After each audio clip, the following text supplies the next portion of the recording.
Welcome to FTC. Whether you're dreaming of starting a new life here, Already a Canadian immigrant? Or just curious about what it's really like.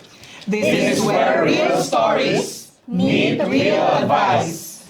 We are Arvin. And Daphne, proud Filipino Canadians. After years of hard work, we're here to share what happens after the dream comes true. We're James, And Nonel, and we just became permanent residents this year. from struggles to celebrations, will take you through our journey. we're Joseph. And Same, recently nominated under Saskatchewan Immigrant Nominee Program. We'll show you what it takes to get nominated and start fresh here. We're young, and Gab, and we're here under the Study and Work program, building our futures in Canada. PR isn't guaranteed, but we're hopeful, and we'll tell you why. And I'm Paul, here as an international student, but I'm worried about my PR pathway. But I'm here to figure it out and to help you do the same. Nagland kami dito sa Canada in 2001 under the Federal Skilled Worker Program. At that time, medyo open pa talaga ang Canada. Minsan, ang mga nag apply papunta dito sa Canada, pumupunta lang sa Canadian Embassy, bibigyan ng medical exam request, magpapamedical, after 2 to 3 months, na-i-issue na yung permanent resident visas. For us, we started 2023. Pumasok kami ng Canada ng July of 2023. Actually, kasabay namin sina Albert and Same. Weeks lang pagitan namin. Weeks, 1 week, lang. yeah. Sabay din natin nakuha yung Visa. Sabay kayo nag-pick up ng visa. Yes, Manila. Nagkakilala na. Nag-exchange number doon. Tapos pagdating dito, it turns out na magkapit-bahay pa Magkapit-bahay lang. kami. So, yeah, that's our story naman with them. When we, before we left the Philippines, I'm working as a sales manager for ABS-CBN. And ako naman, I was account manager for Delta Airlines. Yeah, and then nagkaroon kami ng baby, pandemic baby, si yes. Gavin. So, nung time na yun, ang daming uncertainties eh. So, tapos inisip namin, paano si Gavin, paano yung future niya? So, siyempre yung lahat ng worries, yung pinaka main worry ng mga Pinoy is, paano pag nagkasakit ako? Lalo na nung nagka-COVID ako during the pandemic, and then na-hospitalize ako. Sobrang laki ng medical bills. Kahit na meron kaming health insurance, hindi rin siya fully na-covered. So, may mga expenses doon na sinagot talaga namin personally. Ang process natin was immigration. Express yes. entry. Noong time na yon kasi because of the pandemic, naisip namin, try na natin, umpisa natin, pero express entry kami. Tinanong tinanong kami kung ano ba talaga yung kung gusto namin ng mabilisan or just to wait. Before, ang decision namin was just to maghintay since we still have work. At saka lucky hindi rin we naman, still have work. comfortable din naman yung life namin sa Philippines. But when we had Gavin na, at tapos na-hospitalize ako because of COVID, yun yung time na napaisip kami bigla. Parang ang dami ng uncertainties na pwedeng, I always tell Gab na parang we're one sickness away from bankruptcy. So nung nagkasakit na ako, tapos yun nga, lumaki na yung medical bills. Tapos hindi namin alam kung hanggang kailan yung pandemic. Tsaka wala pang invitation to apply. Yes, oo. Tapos parang medyo sabi nila nun, parang matagal. On the average, parang it will take 3 to 5 years bago magkaroon ng result. Tapos hindi mo pa alam kung positive yung result. So, naisipan namin na pumunta na kaya tayo. Kasi para at least habang mas bata pa ng konti, di ba? Kasi tumatanda rin. Habang tumatanda kasi nababawasan din yung points. So, yung points, yung kailangan kasi may point system kasi siya. So, we decided to shift to student. So, nag-decide ako na mag-aaral ako. Ako yung open work permit holder. And si Gavin yung temporary resident visa. Ayun. So, we shifted to that, and then nag-umpisa kami mag-process ng paper. Nag-submit kami February, I think, yung nag-lodge ng application. Yes, February. And then lumabas siya ng April. And then we delayed ng konti just to finish yung lahat ng mga transactions sa Pilipinas. Nagpaalam sa office, tapos kailangan mag-liquidate ng mga konting assets, and then yun. So lumipad kami pumunta ng Canada ng July. And it's been more than a year. Yeah, true enough na when you have everything na maayos and you have the fund lang to to support it, makakaalis ka Ah, din talaga. talaga, No? That's the fastest Tama. way. Oh, pero hindi rin nadali Wala Oo, tayong syempre. papel. Lahat Tayong ng, papel. ang dami. yung money na from resignation, doon Ah, oo. Tapos, medyo meticuloso Yung siya tenure, in yes. terms of like yung even pag-scan ng Yeah. papel. Kailangan high resolution kasi Kundi pwede siyang ulit ka maging ulit ulit ka from naman the so start. papatagal na naman siya. So, yeah. So, yun. That's our story. So halos sabay kayo say na dumating dito sa Canada, right? Yes, yun. So, for our story naman, halos the same kasi hindi naman namin i-deny we're actually like comfortable din sa Philippines. I work as program management analyst in Meralco. And Product owner sa IT company. yeah. So, yun, we also have yung few small businesses and yung mga, yun nga yung assets din. So, same process kung paano namin iniwan. We communicated with all our families and yung mga maiiwan namin sa Philippines, especially me, wala akong kapatid, so yung parents ko. And then eventually, yun nga, nagulat na lang din kami na parang yun nga, pagdating namin, kapitbahay namin sila, Gab and Yong, and sumalubong sa amin sa airport, sila Miss Nel, sila Miss D. So yun, kaya instantly parang we have our small family din agad. Kasi wala kaming kakilala dito, wala kaming family, wala kaming relatives, wala kaming friends na talagang nandito na pwede namin puntahan. So, back to scratch talaga. So, Pero saying bakit kayo nag-decide na pumunta dito sa Canada? Considering na comfortable yung life sa Philippines. ano ba? Actually, yung brother ko talaga has been pushing us to go abroad for the longest time. More than 10 years na kami kinukulit nung kapatid ko. Tapos, siguro... Yung kapatid mo sa US, no? Yung kapatid ko sa US, kasi wala siyang kasama siguro. Sino si Joel? Opo. So, nag-decide kami, parang nagkausap kami, during the pandemic din nun, kasi medyo uncertain talaga yung time na yun. Parang, sabi niya, you have to think about the future of your kids. Parang, ano mangyari kapag graduate sila dyan. So, they're gonna start from scratch din. So, why not look for other options? And then, napag-usapan namin, so, napag-agrihan namin na to look for a good place or a good country to go into. So, we had a lot of research of, Australia, New Zealand, yung mga sikat nun laging may mga seminars about that. And then, Canada yung isa. So, when we compared like pros and cons, parang nag-shift kami na parang okay sa Canada. Na lang the weather, Tsaka they mas said, malapit din sa mas US. malapit sa brother ko. Though they said the weather is pero That's part of it. it's part of it. Oh. We'll get used to You're it. used to it, yes. Yeah. How about you, Nel? Paano kayo napunta sa Canada and paano kayo naging PR agad?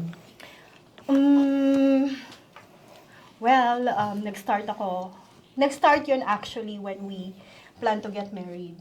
No, kasi Ganun I got pala yun? pregnant. Parang hindi ko narinig yun. I got Siyempre sa kanila lang yung dalawa.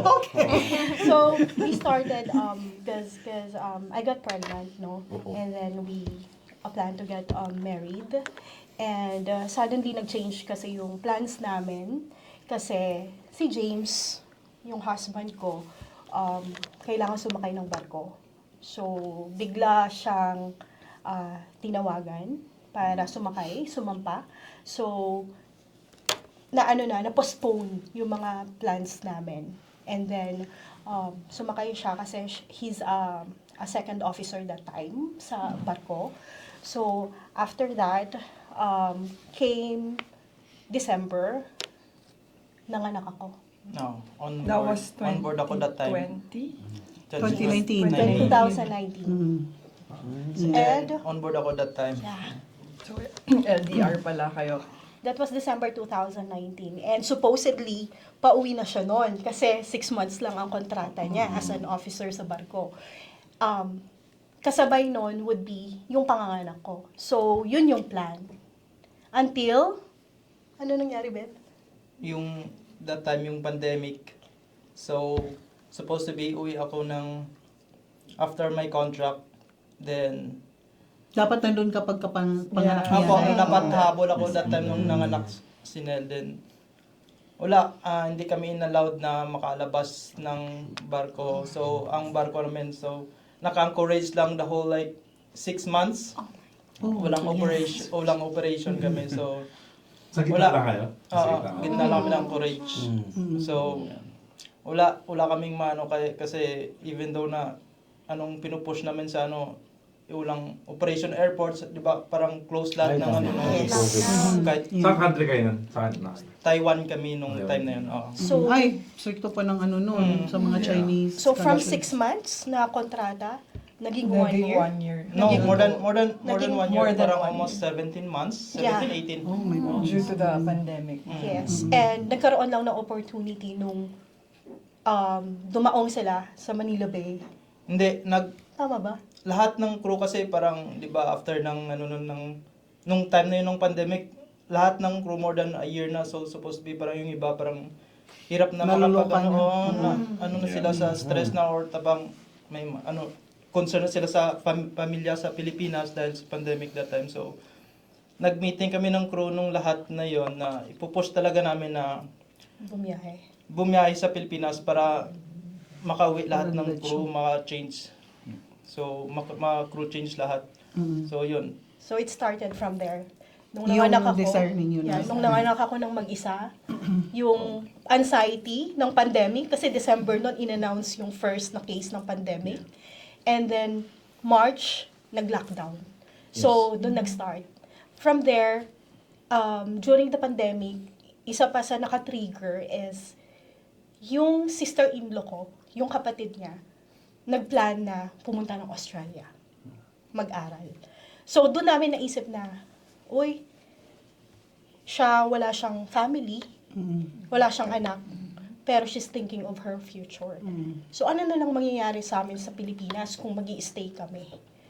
And then, nung umuwi siya, after 17 months, nasilayan niya yung anak niya, yun ang problema. Hindi pala si mommy. So, yun yung naging problema kasi ayaw niya nang sumampa ulit. Bumalik. Ayaw niyang bumalik. Parang gusto niyang i-spend yung time with us. Tapos, hanggang sa yung ipon namin, dahil hindi siya nakasampa, wala ding sahod, pag nakababa, nabawasan hanggang sa, nandito na kami sa, nasa around, na lang kami, parang 400,000 na lang. Sakto sa pang-deposit sa study permit. Sa tuition swap. So, doon, lahat yun. Deposit lang yun, no? Yes, yun pala yung pag nagkaroon ka ng problema, nadugtungan ng isa pa, dumami yung conflicts. Doon mo marirealize na, we need to escape. This is not the right place for our son. Hindi ko na na-imagine yung future ng anak namin sa Philippines. That's why, nag-search din kami. Are we going to Australia? Or Canada? And then, I talked to Miss Daphne that time. Then, sabi niya, i-compare namin until we were convinced na based from the benefits, based from the situation din ng sister-in-law ko sa Australia. So, nag-decide na mag-Canada. So, pumasok kami, ako nag-student, and then ang husband ko, open work permit. So pag-usapan natin kasi isa kayo sa mga medyo mapalad na pumunta ng Canada dahil hindi ka pa nag-graduate, may PR pathway na kaagad tayo. Can you share that? That time, during that time, kaya kami na madali din na pumunta ng Canada, lumipad, kasi we wanted to spend sana our time pa sa Philippines to plan everything. Kaya lang nagkaroon ng interview si James sa Choplift. And then, at that time, na-hire siya kaagad. So, kailangan na siya. After 2 weeks na ma-approve yung visa namin, we applied last August. Lumabas siya ng October. After 2 weeks, lumipad kami ng Canada. And binigyan naman kami ng 2 days para magpahinga. 3 days. Then mag-start. Then Monday, nag-start na siya mag-work. And Pwede gladly, pala yun, no? Yung wala ka pa dito, pwede ka na mag-apply. Yes. And then Yes. if you're lucky na ma-hire, then pagdating mo dito, May work, may secured. work. Yes. So, that Monday, nag-start na siya mag-work, and then through Miss Daphne's advice din regarding sa work environment dito sa Canada, what to do, and then sinunod lang din namin yung plan na nilatag sa amin. And then, na-promote siya as food service supervisor. From there, so, pag-graduate na ako noon, kasi I took a 1-year certificate. So, pag-graduate na ako noon, luckily, he was nominated under the Saskatchewan Immigrant Nominee Program. And that became our pathway.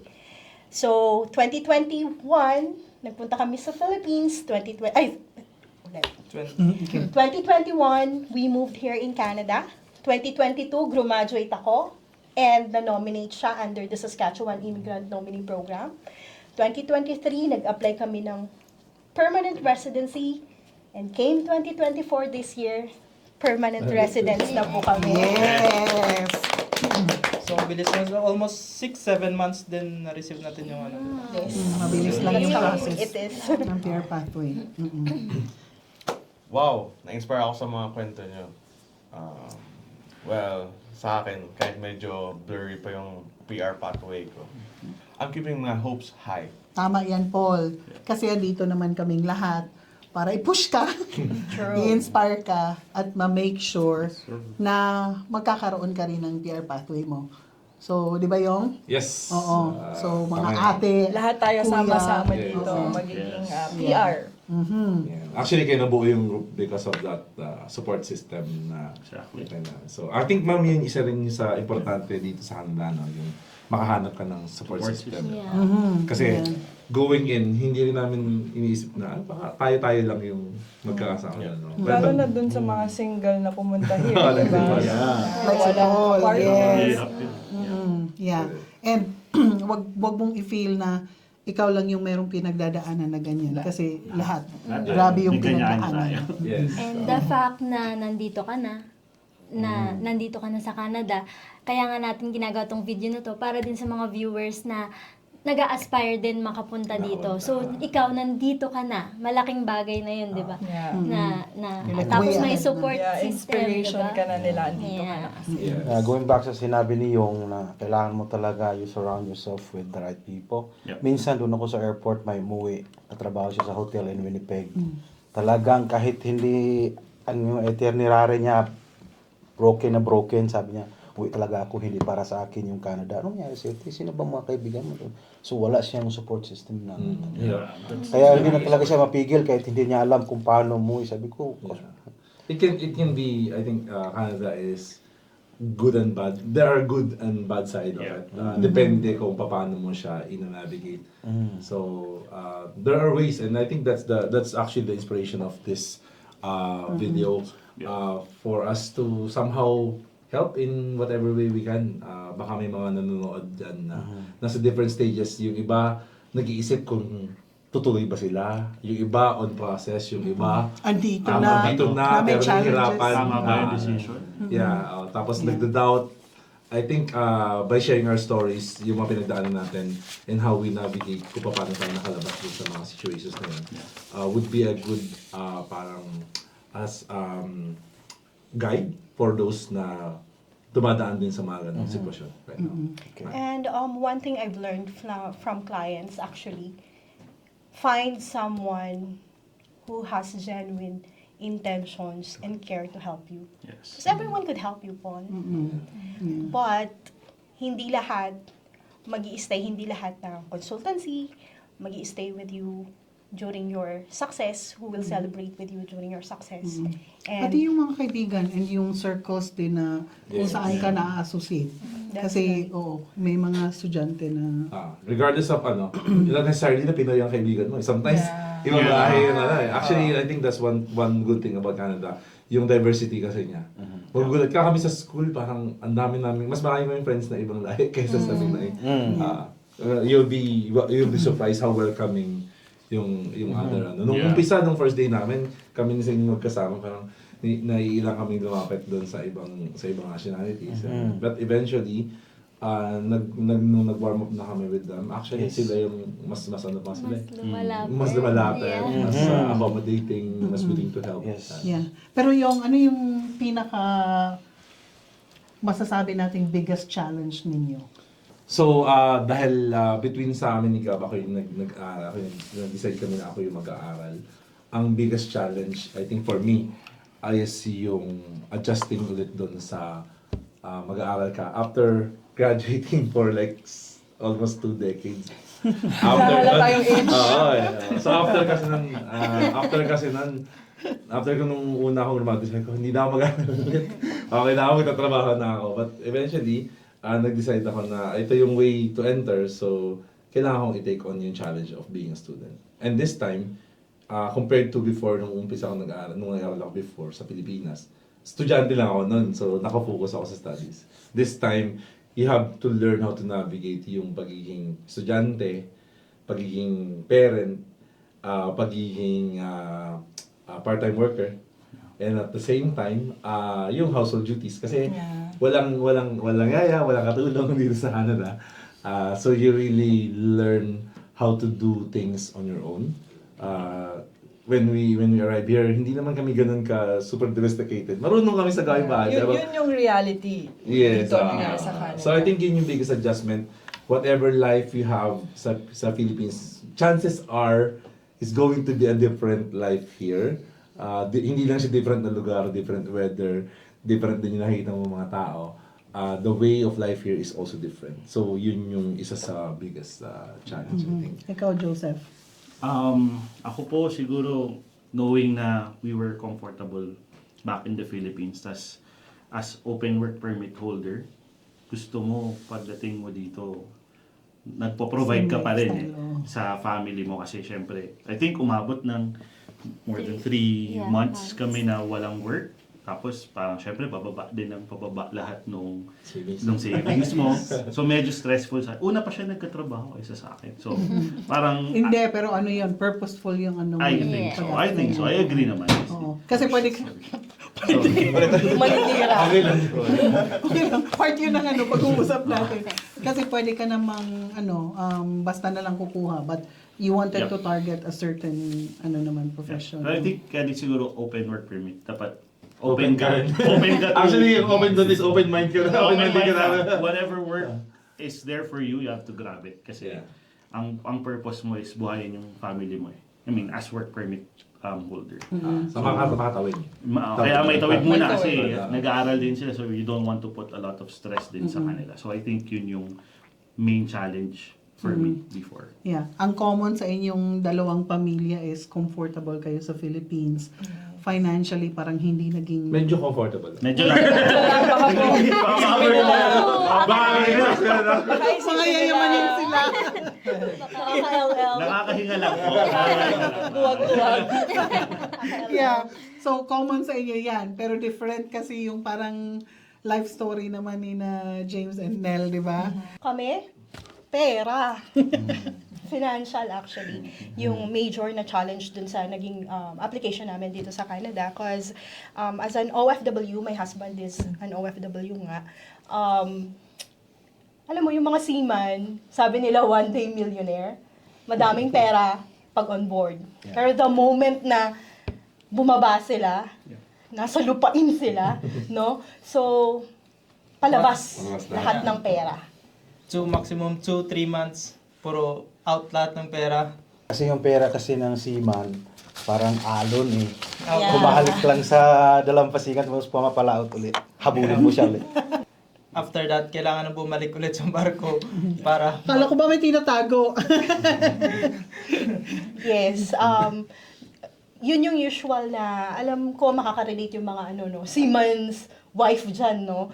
Na, and yung mga seaman din, na pag na-standby ka sa Philippines for how many months? Especially pag may mga projects ka na hindi pa tapos or naubos na yung naipon mo for that contract. Kailangan mo bumalik ka agad. But in our case, iba. Kasi the moment na nakita nung husband ko yung anak ko, no, because we're starting our family, ayaw niya na bumalik ng barko. And doon ko na-realize na yung ipon namin, kasi parang ang feeling namin noon, financially stable kami eh. Na we're okay. No? We're stable. Kasi yung 6 na buwan na kontrata niya, kung magsisave kami diligently, kaya naming ma-raise yung 1 milyon, no, na ipon. But dahil sa na-standby siya for a year sa Philippines, naubos yung ipon namin hanggang sa na-realize namin na mag-Canada na. At yung pera na naiiwan, sakto na lang siya sa pang-deposit sa tuition fee. Sa tuition fee. So, and one thing is, nag-try kami na lumapit sa mga relatives. And sa Kumusta mga naman? kaibigan. Yan. Because we thought, they would help us. Diba? Kasi, we're helpful. So, nag-try kami na mag-seek ng assistance. But, yun yung nagpa-taas lalo ng anxiety namin. Kasi, when you seek help and yung tatalikuran ka, hindi ka lang tatalikuran eh. They didn't say no lang. Kundi sasabihin sa'yo na, bakit ka pa magka-Canada? Wala ka naman palang pera eh. No? So, yeah. So, yung discouragement. So, kaya sabi ko kay Miss Daphne, tama na to, wag na. Siguro hindi para sa amin yung Canada. No? So, stop na. Hindi namin kaya yung financial requirement ng Canada. Pero every time we are trying to give up, saka naman nag-open si Lord ng opportunities for us.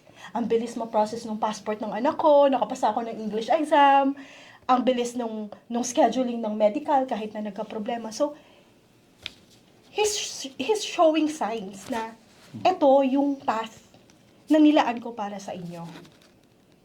And, yun, yung universe, nag-start siya na mag-align for us. And naramdaman namin yung greatness ni Lord, no? That's why, and with the people, with the right people na nag-push sa amin, nag-encourage sa amin na, sige, kaya nyo yan. Don't mind the people na nag-discourage sa inyo until maging successful yung application namin. And the thing is, those people na nag-discourage sa akin, sinabi ko na hindi na ako nag-continue.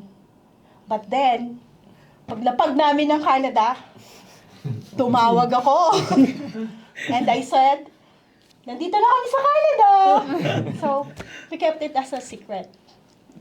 Until naging successful. Until naging successful. Yeah, so, no more?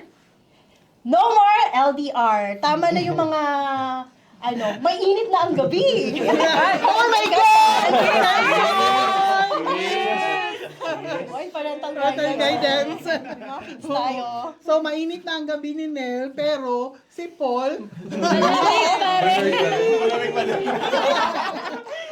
ano naman yung challenges ni Paul? Tuwing sa labas eh. Lalo pag gabi. For me is yung relying sa sarili ko. So everything na like yung pag-iisip ng anong lulutuin mo, anong kakainin mo sa araw-araw, sa maghapon is ikaw mag-iisip nun para sa'yo. And plus pa nun is yung mga pag pupunta ka ng school is you have to go as early as possible kasi baka maiwan ka ng bus or else maglalakad ka from your home to the university and then Na may yelo. Na may yelo. Hanggang tuhod. Hanggang tuhod. Pagod ka. Pagdating mo sa classroom as in Drained ka na. drained ka na. Di mo na maintindihan yung sinasabi ng prof mo. And also yung kasama pa nun sa hirap is yung mag-work ka ng kailangan mo mag-work para to survive din. Kasi wala sa lahat, di naman ikaw ganun wala ka naman ganong kalaking pera pa nakatago that time. So, you have to find the work to sustain your all the expenses na like pagbayad sa rental, first of all, yung groceries mo, and yung mga iba't ibang mga expenses. Hindi mo na-miss So, yung family mo? Isa pa yon, ilang months rin ako na homesick, super homesick. Namiss ko sila mama, lagi ko silang kausap. Lagi kong tinatawagan sila saktong pag matutulog na sila, umaga sa dito. So tatawag ako sa nila, parang kamustahin lang. Kahit ilang minutes lang, kakausapin ko sila para masabi na, I'm okay, kamusta kayo dyan? Kahit hindi ka okay. Kahit hindi okay First pa. time mo ba? First time mong mawalay sa kanila? Yeah, it's my first time din kasi never pa ako umalis sa bahay since college. Nasa bahay lang ako, bahay school, yun lang. Trip ko sa buhay. Tapos first time ko rin mag-abroad. So never pa ako nag-flight internationally. So wala akong experience. So thankful ako dun kay Miss Duff din kasi hindi niya ako pinabayaan na mag-isa doon. Sa aeroplane. Sabay kaming nag-fly. VIP. Nahilo ka ba? Nahilo ka? Hindi naman ako nahilo kasi ako rin parang ano lang kasi kami ng family ko, nagta-travel naman kami by road. So, sanay ako sa sasakyan. So, kung nasa isip ko lang gumagano. Pero di mo ako nahilo. Na-excite nga ako kasi di nga ako makatulog kahit tulog na si Miss Duff. Nag-gising ako, tapos tinitingnan ko yung paligid. Sabi ko, nandito na. Then, yun nga, paglapag namin din sa Canada, first of all, yung sa Vancouver na, sobrang saya, parang, nandito na lahat, halo-halong emosyon. And sabi ko, I'm ready to take these challenges para sa future ko. Yun, for the opportunities para sa family ko. Yun. And, ano po ba? Ang maganda sa'yo kasi, Paul, marami pa yung yung time na natitira sa'yo, but all the time that you can figure things out, no? Ikaw, ano naman yung challenge mo? I'll go back like over 10 years ago kung yung pinaka-challenge ko talaga noon, what do I do? Paano ko yung skill set ko, paano ko magamit dito sa bagong country na nito ko. So konting background na lang siguro. So, Arvin actually was also a seaman, a marine engineer. No? Yeah, yes. So with the right guidance, napunta ako sa industry na related sa previous occupation. Then I thrived there. Then hard work and always looking for opportunities. So fast forward, after so many years, the way I look at it is like a smorgasbord of opportunities in Canada. Depende sa iyo yan kung saan ka pupunta, saan ka dito. Kasi sa ngayon, there's just so many opportunities left, right, and center. So, ang pinaka-challenge ko na naman ngayon is like, how can I have a sense of urgency to create something that will still be there even when I'm out of the picture. So, yun ang pinaka-challenge ko ngayon as... Retirement, sir. Yeah, yung retirement. Yes, it's the retirement. Yung pagpahinga ka na, but still yung mga bagay na gusto mong gawin, nandun pa din and you're still... Yeah. Yun ang pinaka-ano namin. Sir, by the way, anong age ang retiring age ng Canada? I will never retire, I guess. 65, there was a talk. Officially. 67, yeah. Officially. Pero ang lifespan kasi dito sa Canada is very long. But- Maabot ang mga tao ng 90, Malamig. 100. Malamig. Tsaka yung healthcare din natin, Healthcare. wala Yes. tayo. Oo. So, based sa mga experiences, mga challenges na pinagdaanan namin, that's what this channel is for. So, what does FTC stand for nga ba, guys? Well, actually, originally, nung we were discussing yung FTC, naisip namin, parang food table conversation siya. Because lahat ng mga pinag-uusapan natin dito, light topic lang, yung mga bagay na pwede nyo pag-usapan habang kumakain kayo sa hapagkainan. So, during lunch or during dinner. Yeah. So, mga bagay sa buhay natin. Tungkol sa mga buhay-buhay natin. Yung mga nangyari sa labas, mga na-experience mo, paano mo siya na-navigate, paano mo siya napasan. And then at the same time, we will also inject some advice, especially when it comes to life here in Canada.